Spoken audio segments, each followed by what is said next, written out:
Dusome ijambo ry'Imana. Cha tusome neno la Mungu. Bene data barakoze gusenga. Asante kwa waombezi kwa maombi yao. Ntabwo ndibwongere gusenga nanjye. Na mimi nitaendelea, sitaomba tena. Pastor afate Bibiliya y'Igiswahili. Pastor turi kumwe nimba ayifite cyangwa nimba ayifite muri telefone.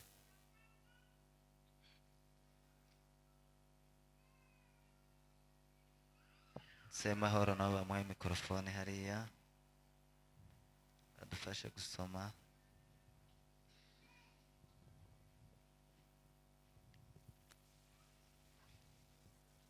Turasoma urwandiko Pawulo yandikiye Abaroma bice 12, arasoma 30 umurongo wa 17 wa 18 n'uwa 19. Duhere kuri Semahoro asome mu rurimi rwacu. Abaroma 12:17, Warumi 12 mstari wa 17 kugeza 17 kugeza ku 19. Kadusome 17 aravuga ngo timukiture umuntu inabi yabagiriye, mwirinde kugira ngo ibyo mukora bibonekere abantu bose ko ari byiza. Niba bishoboka murwanye uruhande, mubane amahoro n'abantu bose. Bakundwa, timwihoranire, ahubwo mureke Imana ihoreshe uburakari bwayo, kuko byanditswe ngo guhora n'ukwanje nije uzitura niko Uwiteka avuga. Amen. Subirana none usome pastor atarasoma za gusomera abani mu rwandiko Pawulo yandikiye Abaroma 12 umurongo wa 17 n'uwa 18 wa 19. Soma Abaheburayo 12 nanone 14, shaka usome n'uwa 15. 12 umurongo wa 14.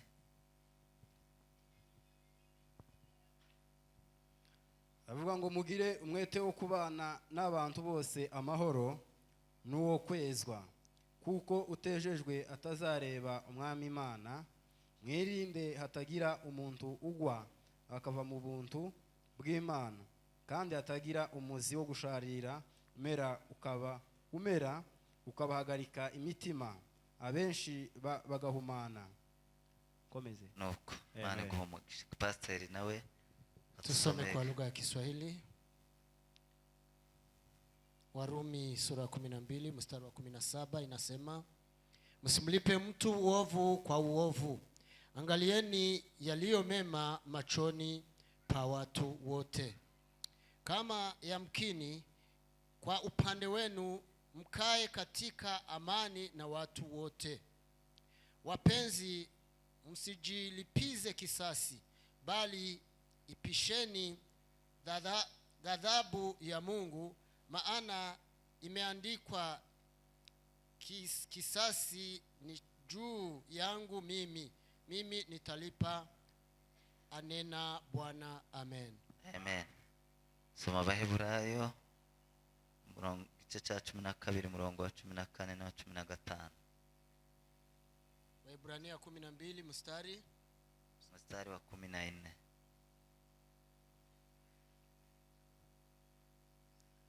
Tafuteni kwa bidii kuwa na amani na watu wote, na huo utakatifu ambao hapana mtu atakayemuona Bwana asipokuwa nao. Amen. Amen. Imana iguhumugisha. Mbere nanjye ndashima Imana, na mimi namshukuru Mungu kuko tubashije kuba hano, kwa sababu ametuwezesha kuwa mahali hapa. Twese abangana gutya, sisi ambao tumefika hapa, ni ubushake bw'Imana. Haya ni mapenzi ya Mungu. Twebwe twobishaka ariko ntibikunde. Sisi tunaweza kuyatamani lakini hayawezi kufanyika. Ariko ni ubushake bw'Imana butubashije. Lakini ni mapenzi ya Mungu ambayo yametuwezesha. twese kuba twabyutse tukaba twageze hano ikiwa tumeamka na kuweza kufika hapa ni imbaraga z'Imana. ni nguvu za Bwana. Hari ababyutse bananirwa guhaguruka, bananirwa guhagarara. Kuna wale wameamka wakashindwa hata kusimama. Hari abandi bari ahantu badashobora guterana. Kuna wengine wako mahali ambapo hawawezi kusanyika. Ariko twebwe ko Imana iduhaye uburyo n'umwanya bwo kuba hano, lakini sisi tumeneemeka kuwa hapa. dushimira Imana. Tunamshukuru Mungu. Amen. Amen. Ikindi dukomeje gutanga mpore ku muryango wa Rehoboth muri rusange. Tunaendelea kutoa pole kwa kanisa la Rehoboth. Habaye ibyago byinshi muri iyi minsi, kwa sababu tumepatwa na msiba hapa kanisani. Mbere hahereye kwa Pasiteri Baba Gideon. Msiba ulianza kwa familia ya mchungaji Papa Gideon, ku ruhande rw'umudamu wiwe, yani upande wa mkewe. Mu gihe tukiya dutegereje kuja kumusura, tulipokuwa tukijiandaa kwenda kuwaona, uriya mwana natwe aradusiga, mtoto wetu tena naye akatuacha. Rero turavuga ngo mwihangane. Kwa hiyo ni nyote tumesema ni poleni, mukomere, mufarijike. Kandi tunashima n'Imana yadukomeje, na tukimshukuru pia Mungu ambaye ametuimarisha twese, sisi sote. Imana yo mwijuru shimwe. Mungu na apewe sifa. Ntago biba byoroshe, si mambo rahisi. Nubwo waba uri mu mwuka gute cyangwa se uri mu kirere kimeze gute, hata uwe mtu wa kiroho, ariko hari uburyo biza bikora ku mutima, lakini kifo kina namna kinatikisa roho, kigakora ku mubiri, na kinatikisa hata mwili. Ukumva nyine umubiri urucitse intege, unajisikia kwamba umekuwa dhaifu. Ariko turashima Imana kuko yadukomeje, lakini tunashukuru Mungu kwa sababu ametuimarisha. Twebwe twagiye ku bitaro nijoro na pasiteri. Sisi tulienda hospitali, ilikuwa ni usiku. Twageze tuhasanga Reverend na mzee. Tulimpata Reverend na mzee wetu. Abandi hari aho bari bagiye mu bindi, wengine walikuwa wameenda kwa mambo mengine. Mbona ukuntu bakomeye, lakini tukaona ya kwamba wamekwisha kufarijika. Numva naje ndakomeye, na sisi pia tukaimarika. Ibintu byose turabikora turi kumwe, na mambo mengine tuliendelea kuyafanya tukiwa pamoja. Tugeze mu rugo, mpaka tukarudi nyumbani, usanga n'abari mu rugo bameze neza, na tukakuta walio nyumbani nao wanaanza kuimarika. Imana yo mwijuru ishimirwe. Mungu asifiwe kwa hayo. Kuko ntago bishobora gukora umwana w'umuntu, kwa sababu mwanadamu hawezi kuyatenda hayo. Ni Imana gusiza ibikora. Mungu mwenyewe ambaye anayafanya. Kagera ku mutima w'umuntu, anafika kwa roho za watu, abantu bakabasha guhumurika, watu wanaimarika. Imana yo mwijuru ishimwe. Mungu na abarikiwe. Ikindi ndashimira itorero nanjye. Mimi pia tena nashukuru kanisa. Twarahagurutse, kanisa lilisimama, turabana, tukawa pamoja nao.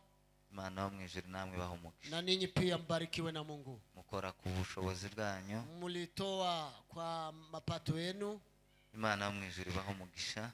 Mungu awabariki. Twarahabaye kugeza igihe abantu bose bo mu muryango bataha. Tulikuwa hapo mpaka wakati watu wa familia wote walirudi nyumbani. Twebwe tugasigara tugataha ijoro rike. Sisi tunabaki hapo, tunarudi nyumbani usiku. Imana yo mwijuru bahumugisha. Na Mungu awabariki. Ntabwo twebwe twabona icyo tubaha. Sisi hatuna malipo. Ariko Imana yo mwijuru idakiranirwa, lakini Mungu wa mbinguni izabahemba, atawalipa. Amen. Amen. Amen. Amen. Kandi ihumure dufite nkuko Revera yabivuze n'abandi bakomeje kubivuga. Faraja letu kama vile mchungaji alivyosema na wengine pia, rigomba gukomeza. Faraja letu liendelee. Kuko riva ku Mana. Kwa sababu faraja letu linatokana na Mungu. Kandi muri iminsi hariho ibintu byinshi bigoye. Na siku hizi kuna mambo mengi ambayo si sahihi.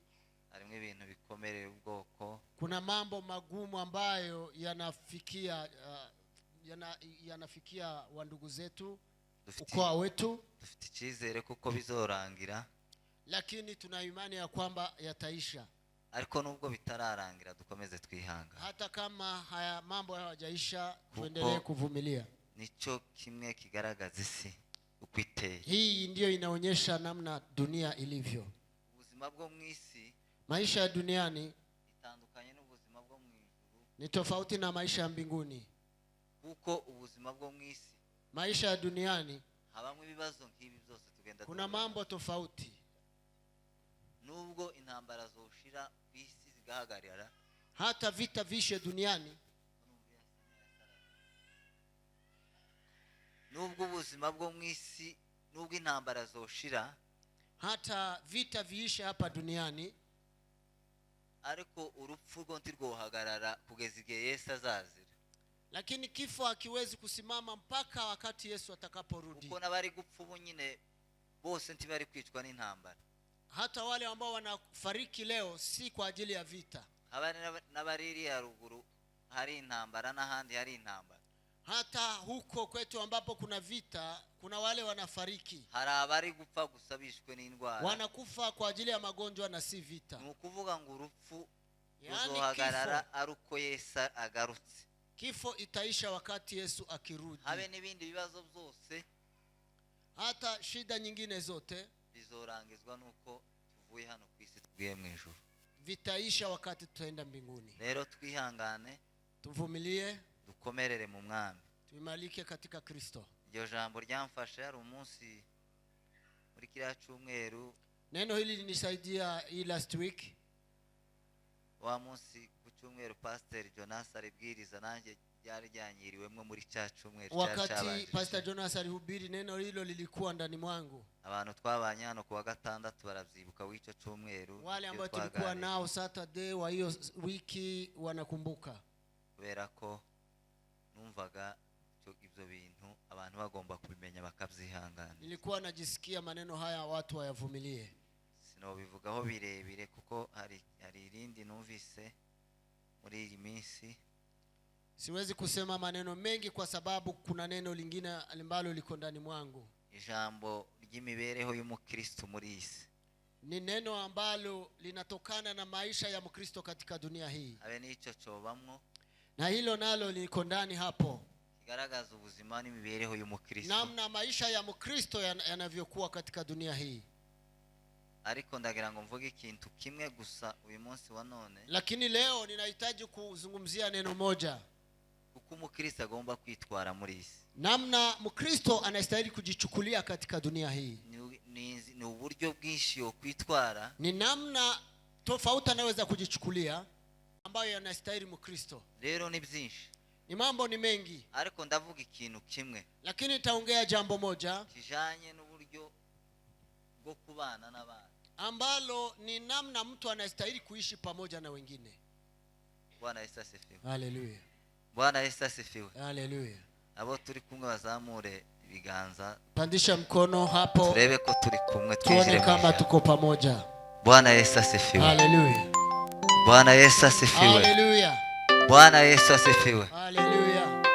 Bwana Yesu asifiwe. Haleluya. Bwana Yesu asifiwe. Haleluya. Umuntu witwa umukristo, mtu ambaye ni Mkristo, ni umuntu utandukanye n'abandi bantu. Ni mtu tofauti na wengine. Amen. Amen. Hari uburyo dukunda kumwita amazina y'umukristo, sinyatindaho cyane. Kuna majina mengi ambayo huwa tunamuita Mkristo. Abakijijwe, namna tunasema wao waliookoka. Ejo hari umuvuga butumwa wavuze irindi aravuga ngo na ngwiriya ruguru bagazavuga ngo abemeye. Huko kwetu walikuwa nasema ya kwamba wale walioamini. Ngo uyu muntu yaremeye. Huyu mtu alimwamini Mungu. Bagazavugiriye. Ndio. Iryo ni izina naryo ry'umukristo. Na hilo ni jina la Mkristo. Irindi dukunda kuvuga hano na umuntu wizeye. Ni mwaminifu. Hilo ni jina lingine. Umuntu wizeye Yesu. Yule aliyemwamini Yesu. Na amazina menshi. Ni majina mengi ambayo Wakristo wanayo. Umuntu wizeye Yesu. Yule ambaye amemwamini Yesu. Yarangiza kumwizera. Baada ya kumuamini, Yesu akamuhindura. Na Yesu anambadilisha. Agahinduka ukundi kuntu gutandukanye nuko abantu. Anageuka kwa maisha mengine tofauti na yale ya kwanza. Ibyo bintu, mambo hayo bikamutera kwitwara gutandukanye nuko yitwaraga kera. Inamletea kujichukulia tofauti na namna alivyokuwa kitambo. Bwana Yesu asifiwe. Haleluya. uwo niwe muntu witwa umukristo. huo ndio anaitwa Mkristo. Amen. Amen. Hakaba uburyo ahagarara, hakaba uburyo agenda, aho bari basanzwe bazi basubira kumubona bakavuga ati uyu muntu koko ashobora kuba yarizeye. Kuna namna anavyotembea na namna anavyoongea, na wale watu walikuwa pamoja naye kitambo wenyewe wanashuhudia ya kwamba mtu huyu alimwamini Yesu. Uwo Mkristo. Huyo ndiyo Mkristo. Bwana Yesu asifiwe. Haleluya. Umukristo hari ikintu bakunda kuvuga ngo wenda buba mu mutima. Kuna jambo watu huwa wanasema ya kwamba Ukristo uko rohoni, ariko ubukristo butagaragaye hanze. Lakini Ukristo kama uonekane nje, buba bufite huo Ukristo una kasoro. Harimo amashaka ku rugo. Una kasoro, kuna mashaka kwa Ukristo huo. Ukabona umuntu karakubwira ngo nje ubukristo bwanje buba mu mutima. Yule ambaye anakuambia mimi Ukristo wangu ni wa roho, butagaragaye hanze. Lakini nje Ukristo wake haujaonekana. Umutima iyo wamaze kwizera, lakini roho inapoamini, impinduka zizazigaragara no ku mubiri, bakavuga ati uyu muntu uko kwereka. Mabadiliko yanaonekana nje. Imigendereye, namna matembezi yake, ukuntu agenda, anavyotembea, ukuntu yicara, namna anavyoketi, ukuntu avuga, na namna anavyoongea, ukuntu akora, na kazi zake, bigaragaza ko umuntu yakijwe. Yote vinaonyesha ya kwamba mtu amebadilika. Umuntu agikora nkuko yakoraga kera, akavuga nkuko yavugaga kera. Kama unafanya kama ulivyofanya kitambo na maongezi yako ni yale yale ya kitambo, urachafite kibazo. Yaani ukingali na shida. Amen. Amen. Bwana Yesu asifiwe. Haleluya. Kuko iyo umuntu yakijijwe, lakini mtu ikiwa mtu ameokoka, umuntu wizeye Imana, mtu aliyemwamini Mungu, Imana imutuyemo cyangwa Yesu ari muri we, na Mungu ako ndani mwake wala Yesu uko moyoni mwake, hari impinduka zigomba kugaragara. Kuna mabadiliko lazima yaonekane. Bwana Yesu asifiwe. Haleluya. Bwana Yesu asifiwe. Haleluya. Ntabwo ari ukuvuga gusa ngo warahindutse, si kusema kwa maneno eti umebadilika, ariko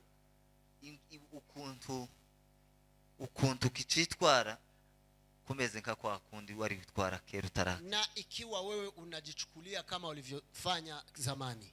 Uyu munsi rero ndababwira ikintu cyo kubana n'abandi. Leo nimetamani kuambia namna mtu anaishi na wengine. Kubana harimo irindi jambo ari ryo risobanura neza. Kuna jambo lingine ambalo linatafsiri neno hilo kuishi na wengine, jitwa ngo nukubanira. Yaani cyo ni Kinyarwanda cyitwa kubana. Ni namna ya kuishi vizuri na wengine. Hari ukubana nkuko tubanye, kuna kuishi na wengine, cyangwa kubanye n'umugore wawe mu rugo, namna unavyoishi na mke wako na mmeo, kubanye mu muryango wanyu, wala katika familia yako, cyangwa ubaho muri quartier, namna unavyoishi mahali mnaishi n'abantu muturanye, na wale wa neighbors wako. Hakabirindi jambo ryitwa ngo nukubabanira. Kuna namna nyingine, namna unavyovichukulia mbele ya hao mnaishi nao. Bwana Yesu asifiwe. Ndio. Kandi kubabanira nabwo harimo amagambo abiri. Namna ya kuishi nao nayo yana maneno mawili. Hari ukubabanira neza, kuna kuishi nao vizuri, hakaba no kubabanira na kunaishi nao vibaya. Bwana Yesu asifiwe. Amen. Umukristo rero, Mkristo agomba kubanira neza abantu babana. Ni lazima aishi vizuri na wandugu zake na majirani. Abantu mubanye, majirani zako ukababanira neza, unaishi nao vizuri. ubwo nibwo bukristo. Huo ndio Ukristo. Amen. Amen. Bwana Yesu asifiwe. Haleluya. Bwana Yesu asifiwe. Haleluya.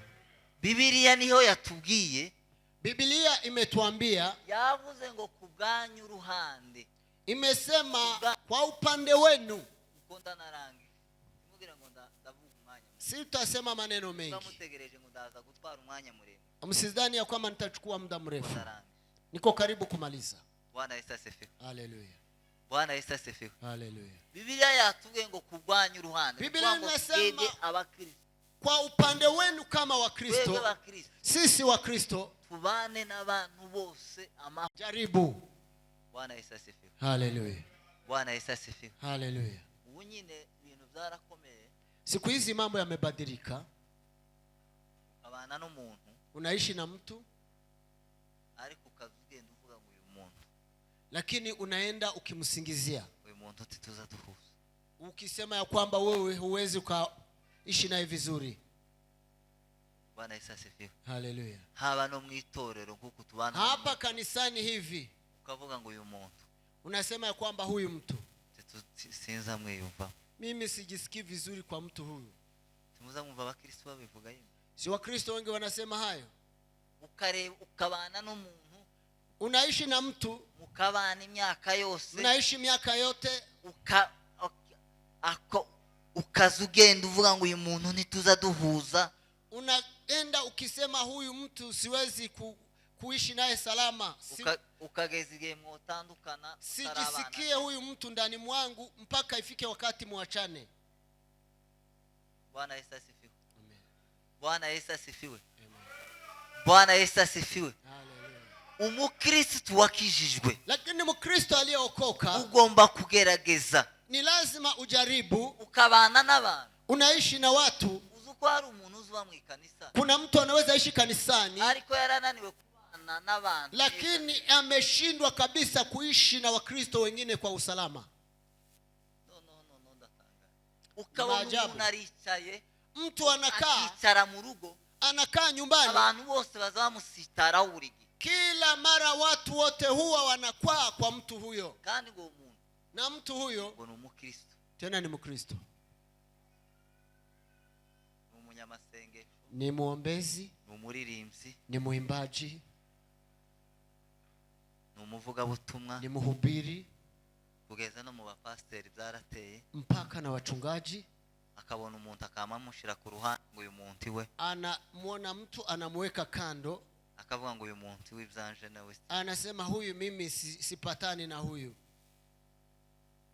Bwana Yesu asifiwe. Haleluya.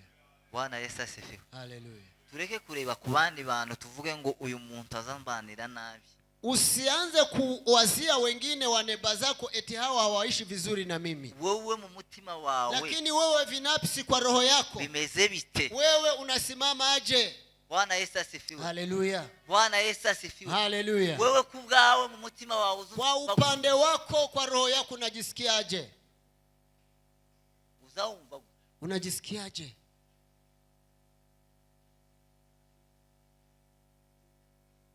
ukavuga ngo aba ni abapagani, Unasema ya kwamba hawa ni wapagani, hawajaamini. aba ni abazaifu ntibaza basenga, Hawa ni wadhaifu, hawaombi.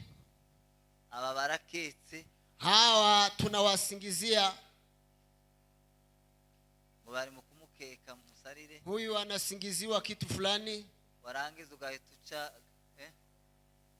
ucyusa ubwiwe nawe, hapo unakata ushirika wako na yeye, ukamumugendera kure. unaanza kumwendea mbali. Ariko mwibuke ikintu gikomeye Yesu yakoze ari Lakini kumbuka jambo moja Yesu alilolitenda, ahantu abantu bose bageza banga bakristo, mahali ambapo Wakristo wote walikuwa wanakataa, Yesu niho yageza aja kwicara. hao ndi mahali hapo Yesu alikuwa anaenda Yageza kuketi. yicarana n'abasambanyi, Alikuwa anaketi na wazinifu, yicarana n'abajura, anaketi pamoja na wezi. bakaroba bakamubwira atari ku Yesu tuzi umenya abantu uza wicarana nabo. Inafika wakati wanamwambia Yesu, haujue watu ambao unaketi nao.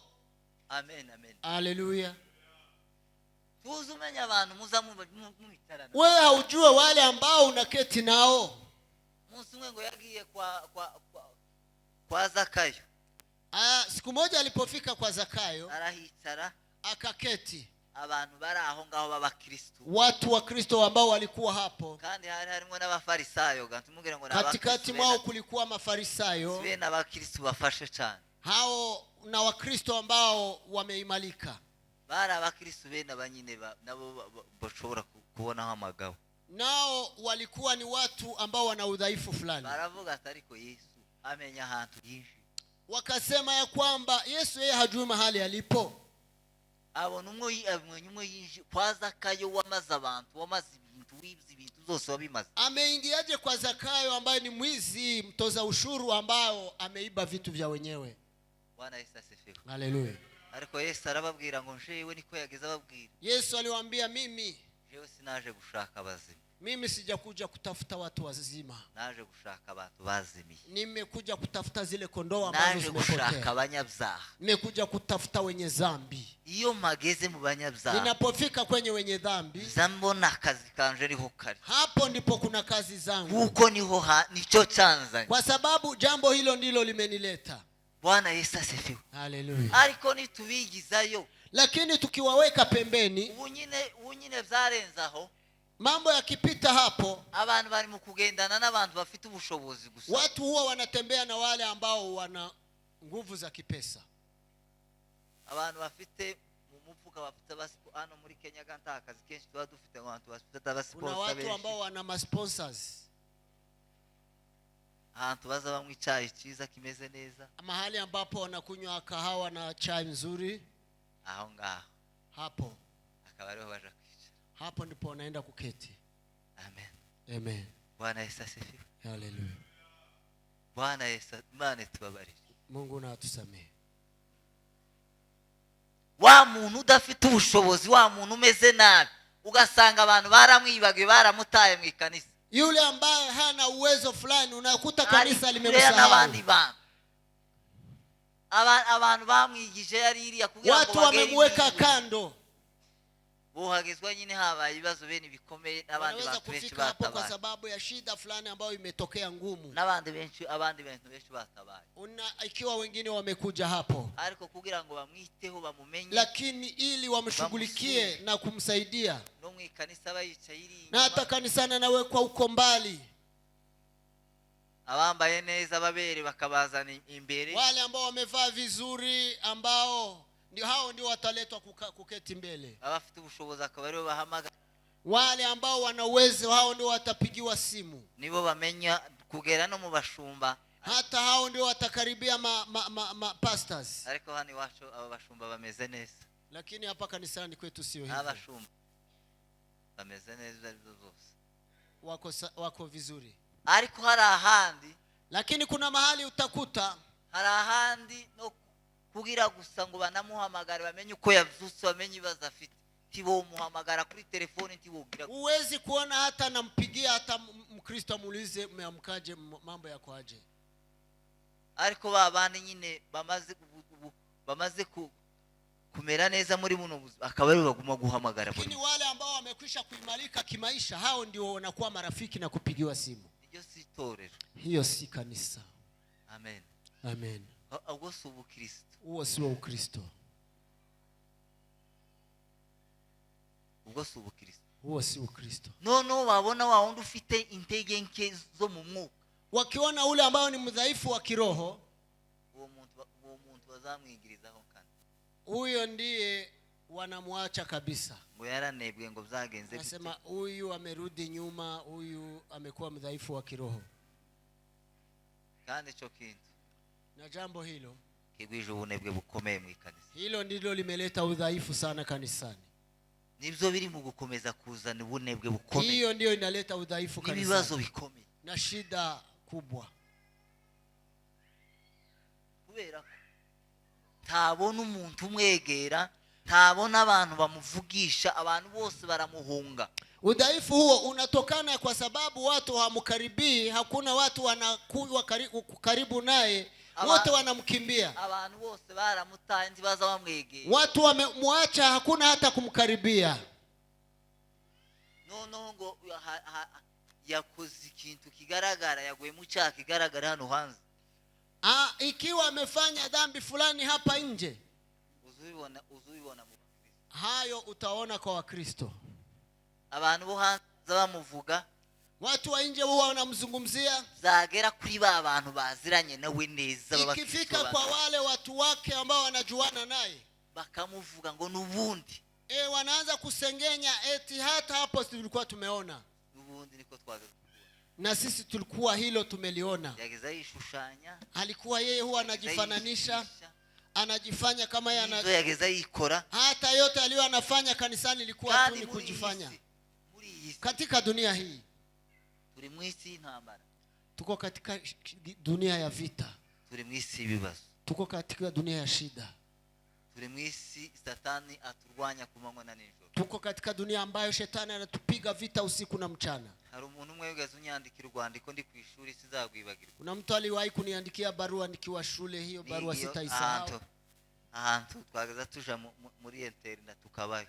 Ni mahali tulikuwa tunaishi, tunasoma huko tukiishi shuleni. Umuntu aranyandikira ambwira ngo uzoza ukomeza usenge. Mtu akaniandikia barua akaniambia uendelee kuomba ngo kubera ko satani kwa sababu shetani mutagira n'umwanya wo kunywa chai. Yeye hana hata wakati wa kunywa chai. Ko tuza twicara twebwe tukabona umwanya wo kunywa chai tugaseka tukagira gute. Hata sisi kama tunapata muda wa kuketi na kunywa chai na kupumzika, tugahura tukavugana tukaganira na kuweza kukutana na mandugu zetu na kuweza kuongea. Satani kubera akazi kiwa afite, lakini shetani kwa kazi yake ngiwe ntagira n'umwanya wo kunywa chai. Yeye hana mapumziko hata kidogo. Ukuvuga ngo kumanywa na nijoro, yani mchana na usiku, aragwanya abakristo. Yeye huwa anapiga vita wa Kristo. Sinzi umuntu wavuze muri kigiterane kiri hano.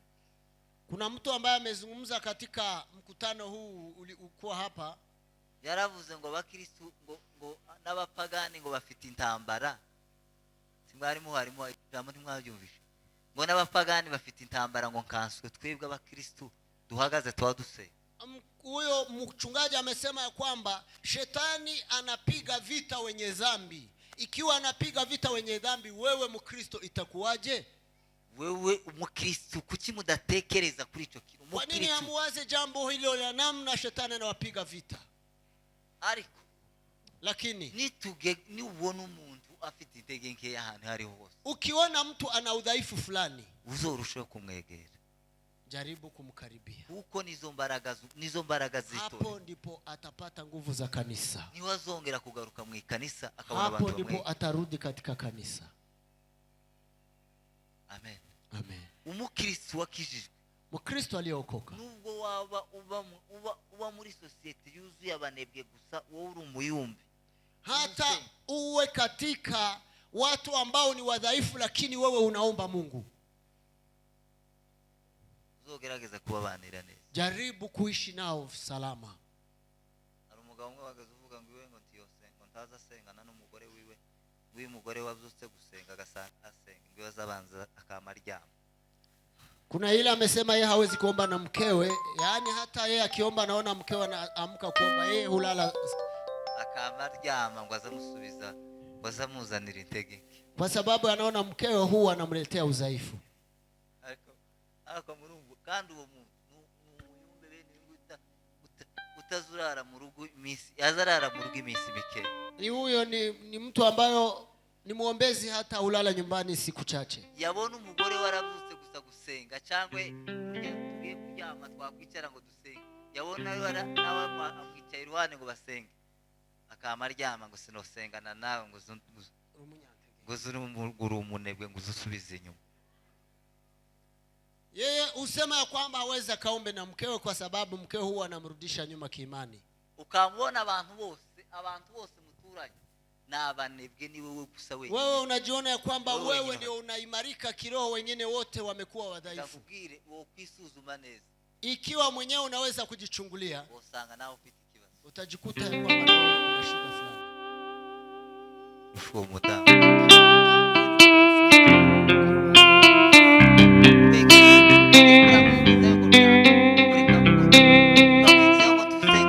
mudhaifu anakukaribia ili na wewe umsaidie kwa maombi, lakini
ngo je ndi umuyumba kama akasema mimi ni mtu wa Mungu, mimi ni mwombezi, siwezi shirikiana na watu wa dunia.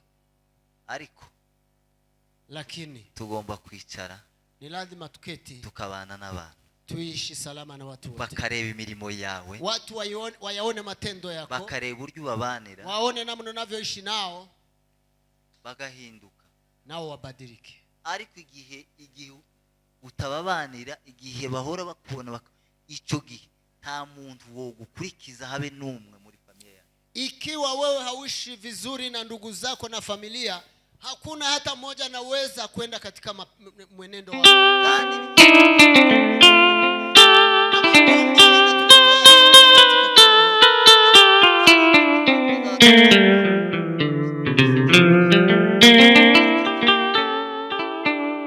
ariko mu buryo busanzwe ugasanga umuntu umuyumbe wa bano bantu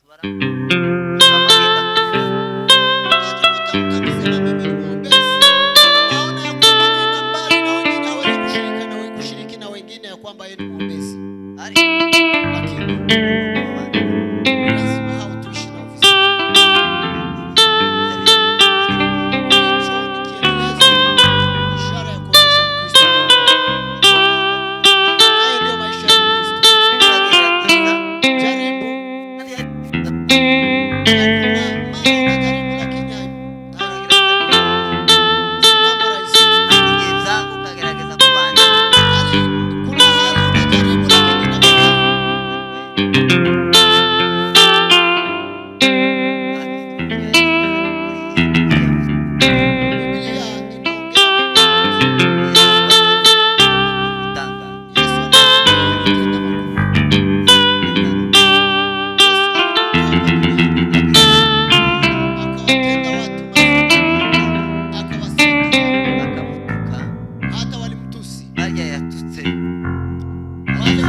Aliwapa chakula, akabitaho mu buryo bushoboka. Yeye aliwasaidia wale ambao walimtusi. Ariko twebwe abakristo, lakini sisi wa Kristo, umuntu yakuvuze hanze kandi bazavuga bagerageza kumwereka urukundo rwose rushoboka. Lazima uonyeshe upendo, ariko we yazarenga yeye akienda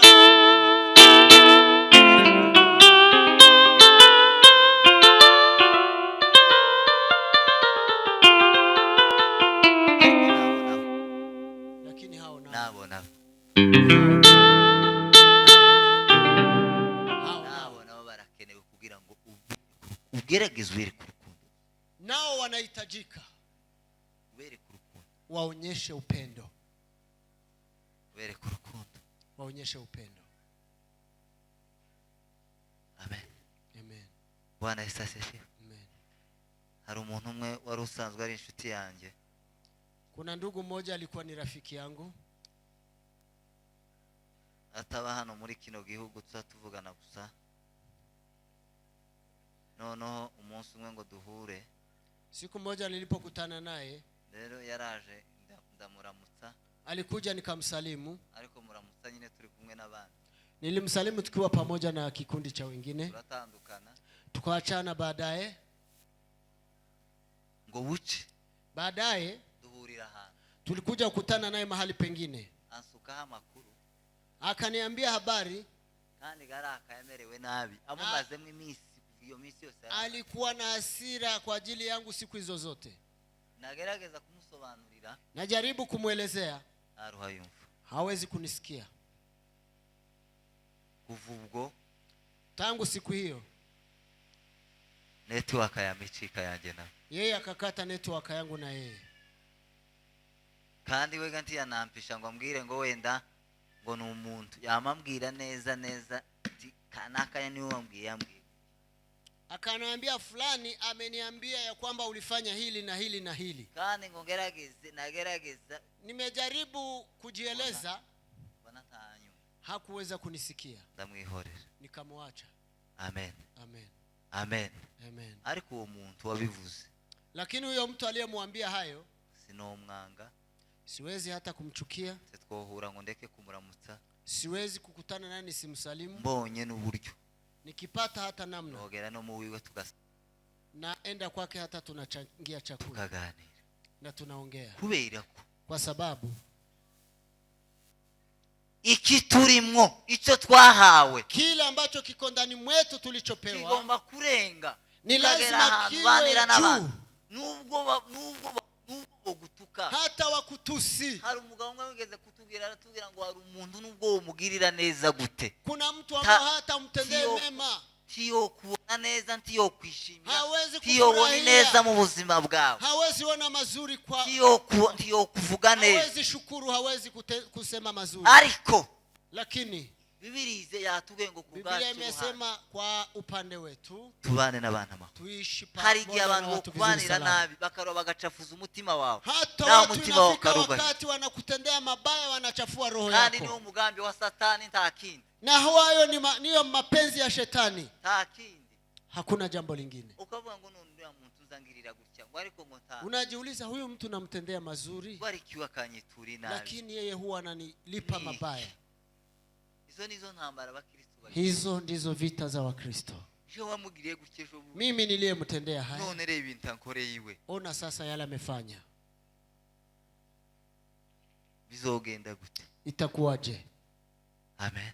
Amen. Ariko tugomba kubabanira neza, Lakini ni lazima sisi tuwatendee mema tugomba kubabanira neza. ili tuishi nao vizuri. Hari umugabo umwe twahuye muri iki cyumweru gishize, Last week kuna mtu tulikutana naye, azambwira umuntu umwe, yaza bitubwira turi babiri, umuntu umwe ukuntu wazamapfa kumubwira gusa ngo arabizi kwa mwanga kandi bataravugana, anasingizia ndugu yake, anasema huyu mtu huwa ananichukia, na tena hajaongea hata naye kidogo. ariko umutima urambwira, Roho ikaniambia, hari igihe wagerageza kukubanira nabi, kuna mara utakuta watu wanajaribu ikutendea hari mabaya, umugambi wa Satani mu buzima bwawe kugira ngo agukure akumara urukundo, na hiyo kumbe kuna mpango wa shetani unaojificha nyuma ya hayo, ili shetani atoe upendo ndani mwako. kubera ko urukundo nicyo kintu cyambere umukristo agomba kugira mu buzima Kwa bwiwe, sababu upendo ni jambo la kwanza Mkristo anastahili kuwa nalo, kandi kitagomba gushira, na upendo wako si lazima uishe mpaka uishi milele. kitagomba gushira, Upendo udumu, kitagomba gushira. ni lazima upendo udumu, usiishe.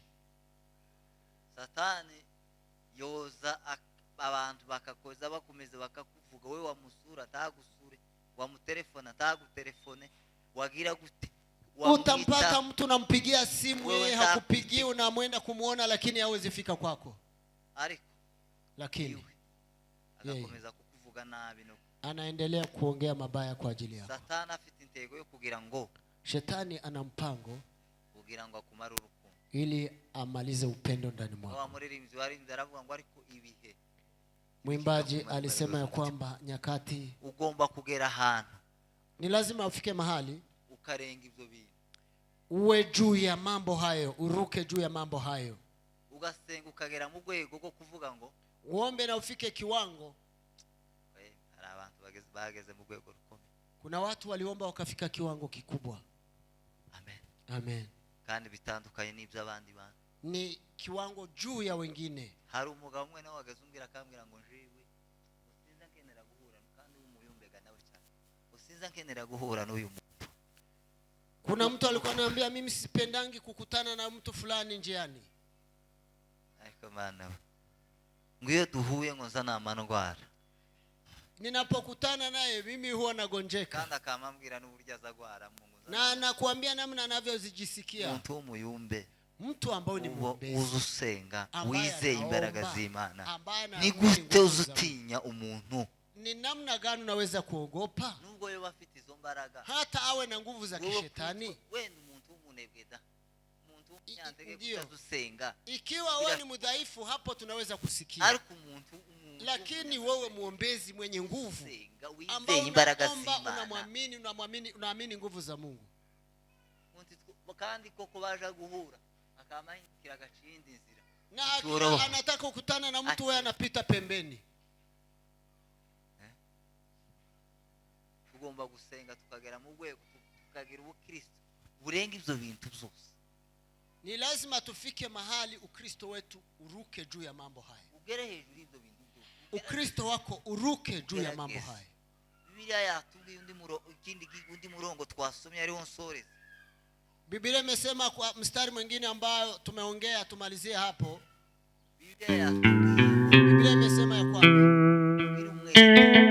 uwe na bidii wa kuishi na watu wote kwa amani na kutakaswa, kwa sababu asiyetakaswa hatamuona Mungu.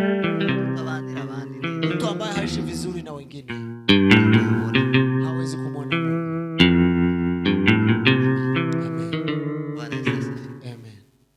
Bigera no mu rwego, inafika hata kiwango urwego go kugerana batabarana, ukananirwa gutabara umuntu ngo uyu muntu sinamubona neza. Uwezi hata kuja kumsaidia nduguyo kwa sababu haujisikii vizuri kwake. Ari mu kibazo ukagera ahantu udashobora kumubara. Mtu ana shida uwezi kufika kwake. Ugo rukundo rwaroye mu bantu. Upendo huo ulienda wapi ndani ya wana wa Mungu? Ntabwo tubana neza. Mimi siishi vizuri na huyu. Ariko tugomba kubana neza. Ni lazima tuishi vizuri na wengine. Kandi tubane neza n'abantu bose. Tuishi vizuri na watu wote. Kuko kwa sababu izo nizo karakter za watu. Abantu bamenye Imana, bamenye Yesu. Tugomba kubana neza. Lazima tuishi vizuri. Tukabibikora.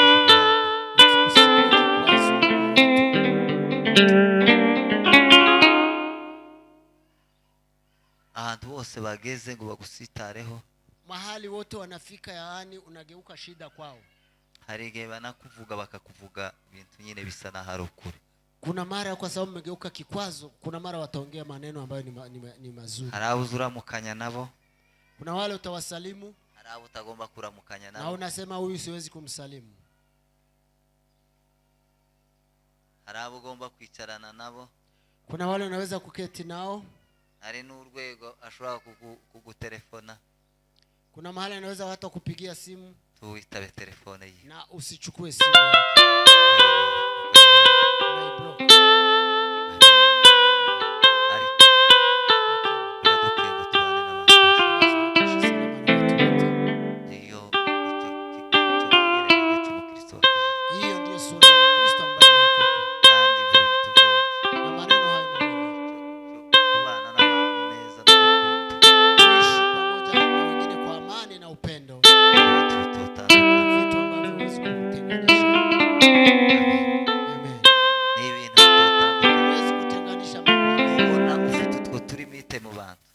Ukiona wewe una mipaka kwa watu, ukazuvuga ngo uyu muntu unasema huyu siwezi, huyu unaweza, huyu siwezi, uzomenye ko urukundo rwawe rwagabana. Jua ya kwamba upendo wako umepunguka.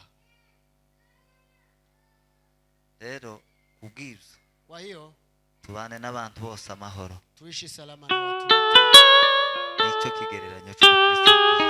Hiyo ndio Mkristo mzuri.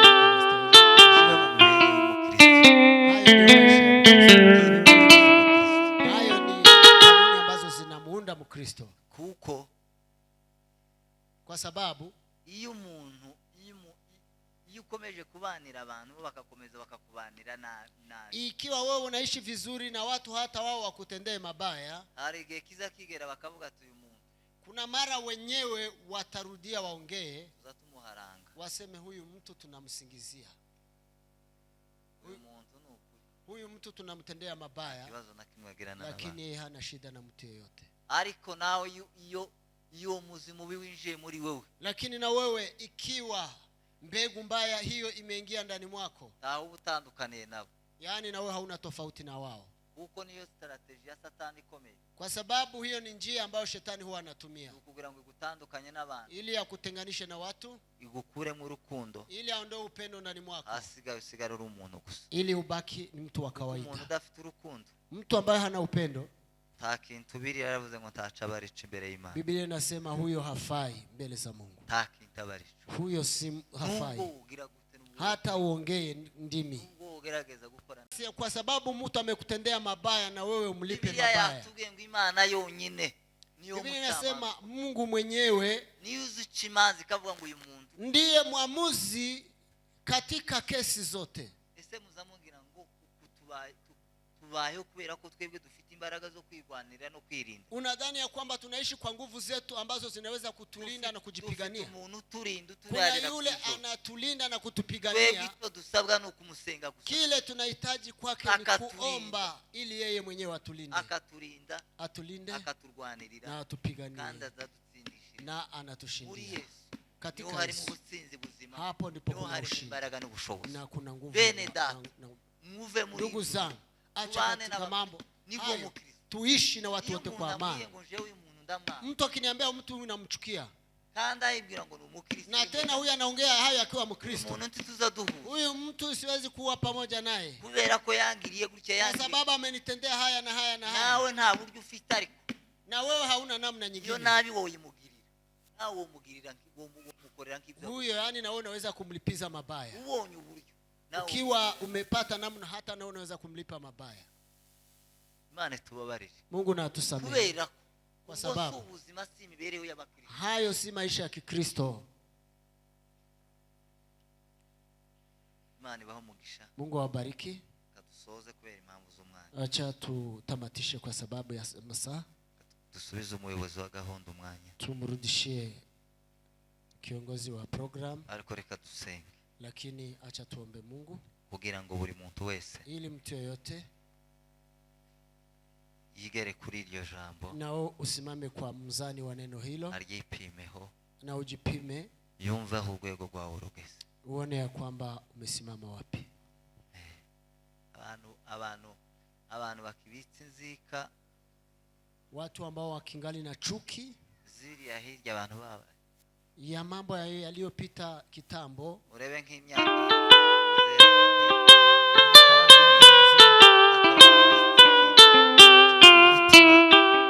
kuna mambo ambayo yaliyaweka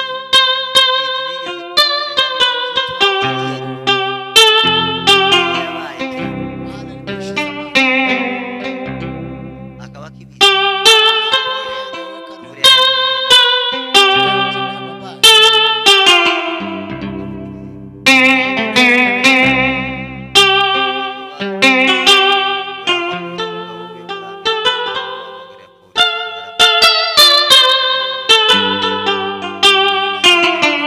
Alipofika hapo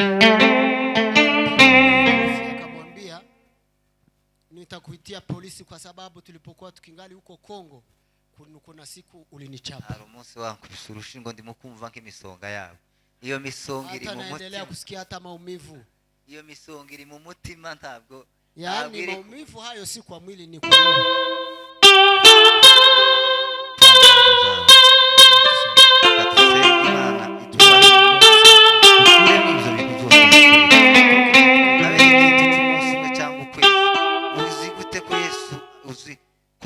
Yesu ataragaruka.